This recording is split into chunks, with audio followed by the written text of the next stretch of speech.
As frentes frias vão avançar? Teremos mais chuvas no sul e sudeste? Como o clima vai se comportar neste mês de maio e qual é a tendência aí para os próximos meses? É o que vamos saber agora com a meteorologista Karine Gama, da Somar Meteorologia.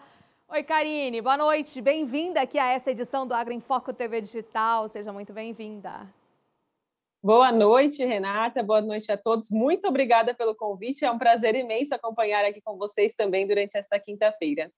Bom, eu queria começar a nossa questão, a nossa conversa, justamente com o que todo produtor de milho quer saber na atual fase. Vem chuva por aí? O que a gente ainda pode esperar desse mês de maio, Karine? Bom, vou começar com a situação atual. O que os produtores encontram?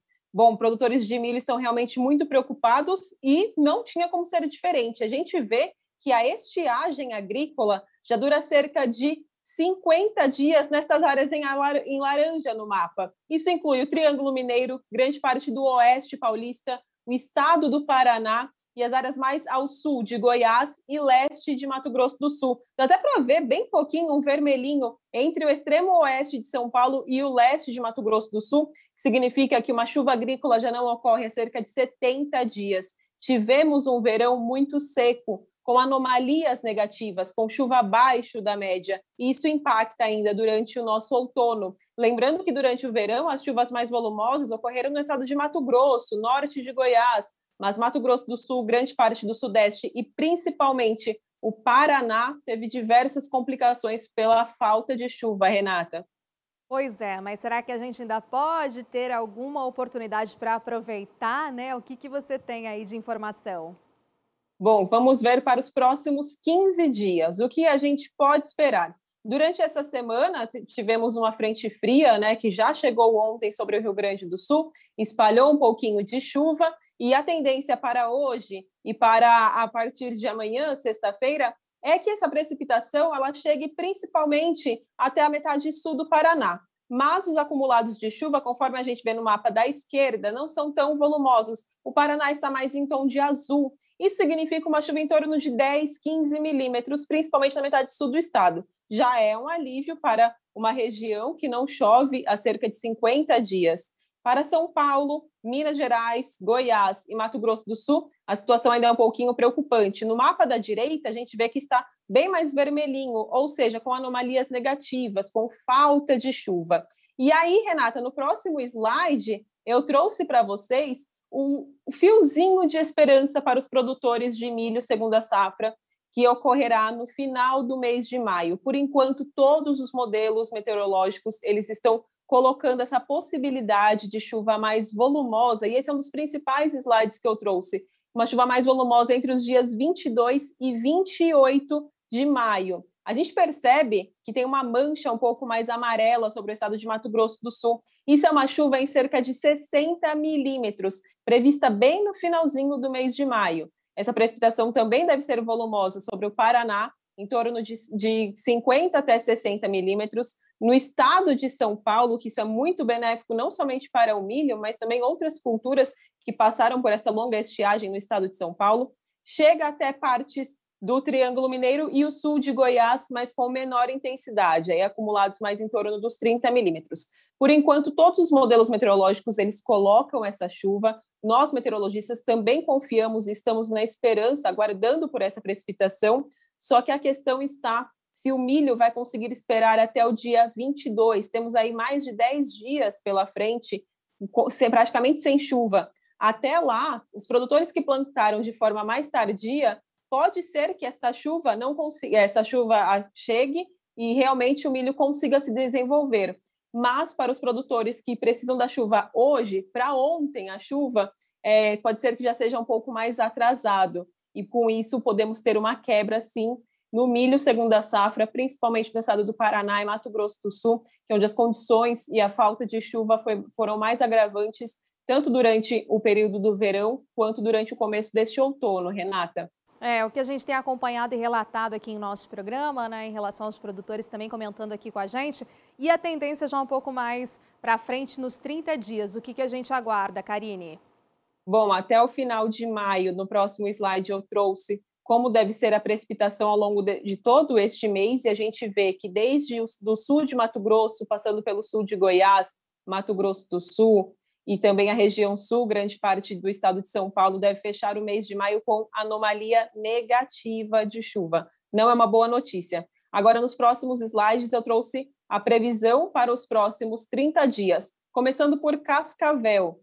Olha só, essas barras um pouquinho mais altas no gráfico correspondem a uma precipitação, como eu já havia comentado, entre os dias 24 e 28, acumulado em torno aí de 60 milímetros. Aí teremos uma longa janela novamente de tempo mais aberto, mas entre os dias 6 e 13 de junho, também há uma expectativa novamente de uma precipitação mais volumosa. Entre 6 e 13, é um período de uma semana, uma chuva mais frequente, com um total acumulado de novo de 60 milímetros. Então, no período dos próximos 30 dias para Cascavel, teremos 2 episódios de chuvas mais volumosos, um no final do mês de maio e um no começo do mês de junho. Em seguida, no próximo slide, eu trouxe sobre Dourados, no sul de Mato Grosso do Sul. E a condição ela é bem parecida, porque é o mesmo sistema. É uma frente fria que chegará no finalzinho do mês de maio, e aí a precipitação ficará em torno dos 40 milímetros para Dourados, e depois, no início da segunda semana de junho, também com precipitação em torno agora de 30 milímetros para Dourados. Lembrando que todas essas simulações, todos esses gráficos, eles são baseados no modelo do CFS-V2, que é da NOAA. Em seguida, eu trouxe para a cidade de Primavera do Leste, no estado de Mato Grosso, que está no próximo slide. E aí, para Primavera do Leste, a situação é um pouquinho pior. Isso porque, como as frentes frias, elas tendem a subir, ainda assim, se chegar ao estado de Mato Grosso do Sul, é algo muito benéfico, é totalmente esperado. Para o Mato Grosso, já fica um pouquinho mais complicado. Então, a previsão é realmente só de 10 milímetros para a região de Primavera do Leste, próximo ao dia 28 de maio. No próximo slide, eu trouxe de Rio Verde, no sul de Goiás, e aí é a mesma condição de Primavera do Leste, Renata, aquela chuva prevista também somente entre os dias 27 e 29 de maio. E, por último, eu trouxe a cidade de Uberlândia. No próximo slide, a gente vê, olha só, uma chuva um pouco mais volumosa entre o final do mês de maio, entre os dias 28 até o início do mês de junho, dia 31. O acumulado previsto também fica em torno aí de 40 a 50 milímetros. A esperança é essa chuva e também que a plantação de milho aguente, espere só mais um pouquinho, só mais cerca de 10, 12 dias, para que aí sim uma precipitação mais volumosa e mais abrangente atinja o Brasil central, Renata. Muito bom você trazer esses municípios, né, importantes aí, produtores, para nós, para a gente ter esse panorama bastante interessante. Tendência cá agora para os próximos 3 meses, o que a gente tem?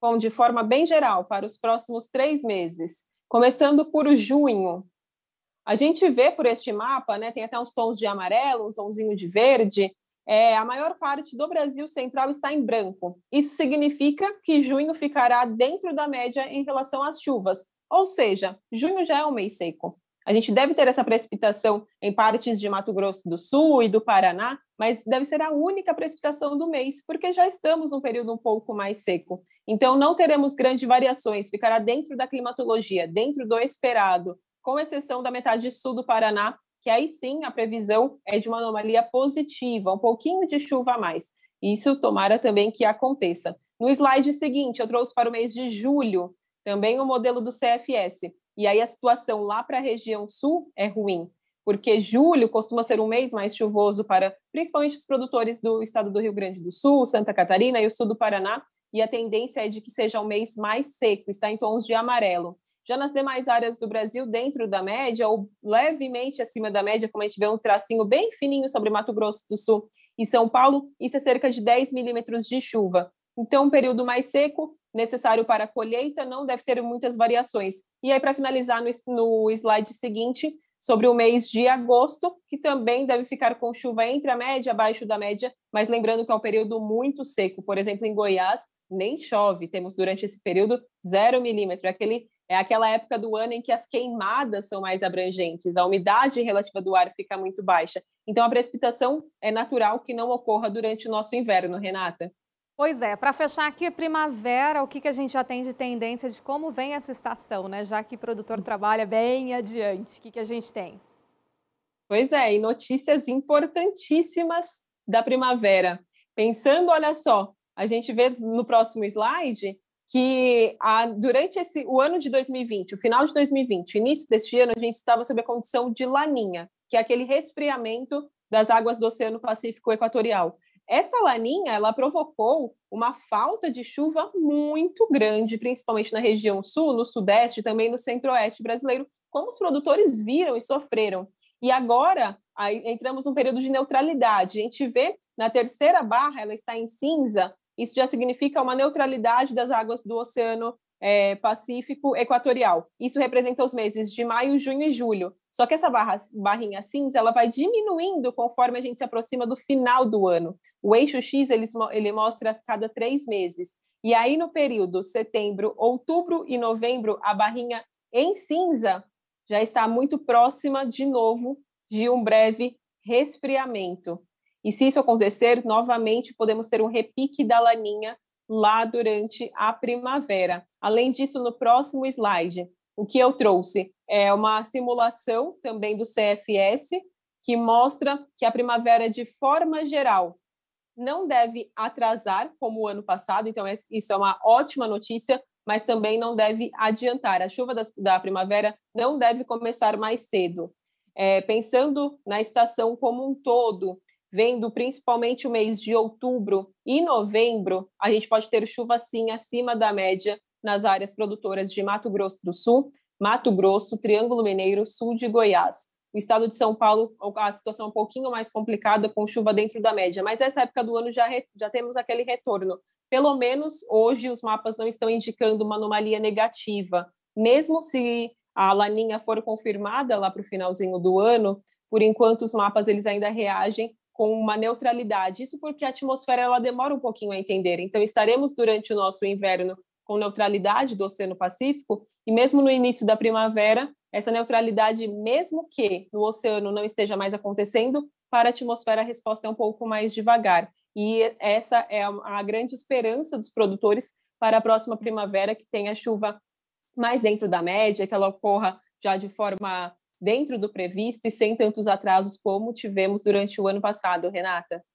Com certeza, é isso que o produtor espera sim para esse ano, já que a estiagem trouxe aí uma safra de soja mais tardia, consequentemente milho, segundo a safra, também veio dessa maneira, ou seja, agora a gente sofrendo essas consequências. Então a gente aguarda sim que os efeitos, se vierem, né, fiquem mais neutros e aí não prejudique tanto aí o andamento, planejamento aí anual da nossa safra.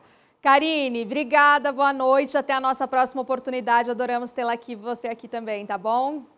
Muito obrigada pelo convite também que vocês me fizeram, uma boa noite para todos. Tchau, tchau. Tchau. E daqui a pouco o efeito do coeficiente de variação na semeadura aliado ao monitoramento com drone pode garantir maior produtividade do milho. É no próximo bloco, até já.